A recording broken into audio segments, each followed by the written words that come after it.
চাই অতি দ্রুতে করতে হবে, তাহলে ঢাকা চট্টগ্রামে অগ্নিকাণ্ডের সম্ভাবনা বেশি থাকে।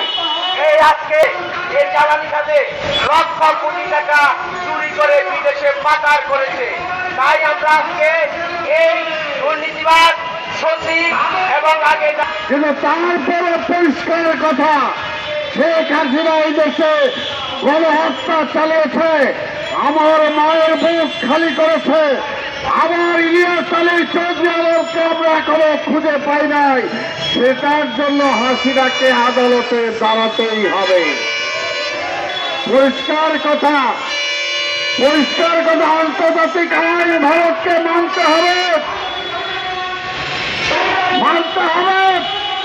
যদি ভারতের কোন অপরাধী বাংলাদেশের স্থান নেয়, তার বিরুদ্ধে যদি আপনার সোচ্চার হন, আমরা বলবো বাংলাদেশ বিরোধী যদি কোন শক্তিকে আপনি জায়গা দেন, তাহলে বাংলাদেশও সোচ্চার হবে তাকে ফেরত দেওয়ার জন্য।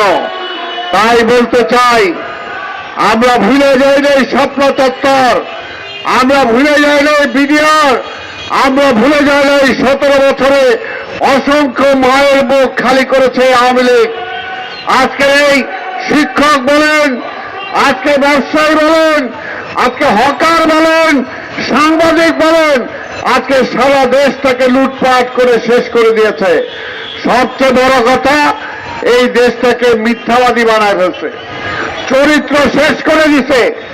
রাজনীতিবিদ থেকে শুরু করে প্রত্যেকের চরিত্র নষ্ট করে দিচ্ছে শেখ হাসিনা।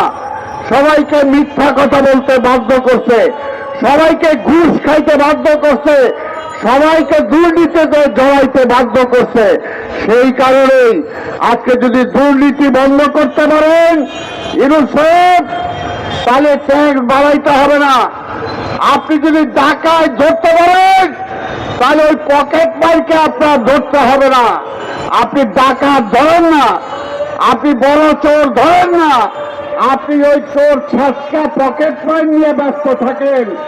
আর ওরাই বলে, ডাকাতরা বলে, এখনো ডিকটেট করে, এখনো পত্রিকায় ছবি ছাপায়, এখনো বিভিন্ন ব্যবসায় জয়ের কোম্পানির ব্যবসা করছে, এখনো বিভিন্ন ব্যবসায় আইটি মন্ত্রী ছিল পরশ, সে তার কোম্পানিরা ব্যবসা করছে। কি করেন আপনারা? সংস্কার। আরে আওয়ামীকে আগে থামান, কালো টাকার মালিকদেরকে থামান, ব্যাংক লুট করছে তাদেরকে ধরেন, এই দেশের মানুষের চরিত্র হনন যারা করছে তাদেরকে ধরেন। খালি সংস্কার কইরা নির্বাচন পিছাইতেছেন। নির্বাচন পিছায় বলেন বিএনপি রাজনৈতিক দলরা নির্বাচন চায়, খালি অন্য সংস্কার চায় না। আরে কে বলছে আমরা নির্বাচন চাই না? কে বলে আমরা সংস্কার চাই না? সংস্কারও চাই, নির্বাচনও চাই। আর পরিষ্কার কথা, অনেকে বলেন এই নির্বাচনের জন্য কি রক্ত দিছে নাকি? হ্যাঁ, নির্বাচনের জন্যই তো রক্ত দিছে। কারণ নির্বাচন হলে মানুষের অধিকার, রাষ্ট্র পরিচালনা কে করবে?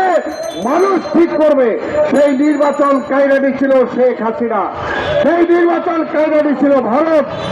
সেই কারণে তো নির্বাচনের জন্যই, যদি নির্বাচনের মাধ্যমে শেখ হাসিনার পতন হইতো, তাহলে এক সারি নিয়ে তার পালাইতে হইতো না। তাই নির্বাচনের জন্যই অবশ্যই নির্বাচন দরকার, নির্বাচিত সরকার দরকার। নির্বাচিত সরকারের বাইরে অনির্বাচিত সরকার বেশি দিন চলতে পারে না, তাহলে তাদের কথাবার্তা এইরকম ফ্যাসিবাদের মতো মনে হয়ে যায়। আর আন্দোলন, আপনারা কয়জন কোন সেক্টরে আন্দোলন করে আইসা ক্ষমতায় বসছেন আমরা জানি না। এগুলো বইলা লাভ নাই, এগুলো বইলা লাভ নাই। এই সরকার আমরা আনছি, আমরা চাই এই সরকার সফল হোক, এবং আওয়ামী লীগের প্রেতাত্মারা চায় না এই সরকার সার্থক হোক। তাই এই সরকারকে আমরা বলবো, আপনার সার্থকতা হলো একটা গ্রহণযোগ্য নির্বাচন দিয়ে ক্ষমতা ত্যাগ করা, ওইটাই হলো আপনার সার্থকতা। আর ওইটা যদি না করে বিদায় হন, তাহলে কিন্তু আপনার সার্থকতা নাই। সেই কারণেই ওই যে বলছি প্রথমেই, ইতিহাস থেকে শিক্ষা নেওয়ার জন্য কাজে সবাই ইতিহাস থেকে শিক্ষা নেবেন। এবং দ্রুত নির্বাচনের ব্যবস্থা করবেন। ওই চেয়ারের প্রতি বেশি মায়া জন্মায়েন না, তাহলে ওই চেয়ারটা কিন্তু খুব খারাপ। তাই ওই চেয়ারের প্রতি যাই মায়া হয়েছে, শেখ হাসিনা চেয়ার নিয়ে যেতে পারে নাই, নিজে পাল্লায় গেছে। তাই আপনাদের সবাইকে ধন্যবাদ জানিয়ে আগামীতে নির্বাচনের জন্য আমরা অপেক্ষা করছি।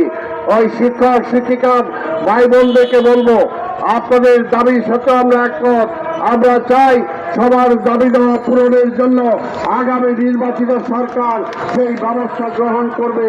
জনগণের অধিকার জনগণ ফিরিয়ে দেবে, এই দাবি রেখেই আপনাদের ধন্যবাদ জানিয়ে আমার বক্তব্য শেষ করছি।